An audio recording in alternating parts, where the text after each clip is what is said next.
Police બેડામાં મોટો ફેરફાર કરવામાં આવ્યો છે। અમદાવાદ શહેરમાં એક સાથે 27 પીઆઈની બદલી કરવામાં આવી છે। લીવ રિઝર્વ પર રહેલા પીઆઈની નિમણૂક કરવામાં આવી છે। કૃષ્ણનગર ચાંદખેડાને ઇન્ચાર્જ પીઆઈથી હવે મુક્તિ મળશે તો પોલીસ કમિશનરે પીઆઈની બદલીનો આદેશ કર્યો છે।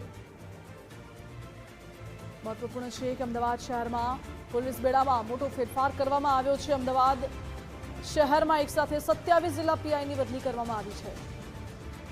વધુ જાણકારી સાથે સંવાદદાતા રાહુલ ત્રિવેદી જોડાઈ ગયા છે। રાહુલ, એકાએક અમદાવાદ શહેરમાં 27 જેટલા પીઆઈની બદલી કરવામાં આવી છે। પોલીસ બેડામાં શું ફેરફારો કરાયા? બિલકુલ, એક સાથે અમદાવાદ શહેરના કમિશનર છે જીએસ મલિક દ્વારા 27 જેટલા પીઆઈની આંતરિક બદલી કરવામાં આવી છે, જેમાં સૌથી મોટું જે નામ જે આંખે વળગીને બદલી હતું દાણીના પીઆઈનું જે છે તેમને કંટ્રોલ રૂમમાં મૂકવામાં આવે છે। કહેવાય છે કે જે પ્રકારે માહિતી મળી છે કે તેમને કેમિકલ ચોરીનો જે કેસ છે તે નડી ગયો છે। આ સાથે કૃષ્ણનગર, ચાંદખેડા સહિતના જે મોટા પોલીસ સ્ટેશનો છે જ્યાં છેલ્લા ઘણા સમયથી ઇન્ચાર્જ પીઆઈ તરીકે કામગીરી ચલાવવામાં આવતી તેમને હવે પોલીસ સ્ટેશનની હવે પીઆઈ મળ્યા છે। એટલે કે જે પ્રકારની બદલીના આ પહેલા પણ ગ્રામ્યની પીઆઈની પર બદલી થઈ હતી ત્યારે હવે અમદાવાદ શહેરના 27 જેટલા આંતરિક જે પીઆઈની બદલી થઈ છે, જેને અનેક પોલીસ સ્ટેશનમાંથી એજન્સીઓમાં બદલી કરવામાં આવી છે। જ્યારે લાંબા સમયથી એક જ પોલીસ સ્ટેશનમાં ફરજ બજાવતા હતા તેમની પણ અન્ય પોલીસ સ્ટેશનમાં ફરજ જે છે એ માટે મોકલવામાં આવ્યા છે।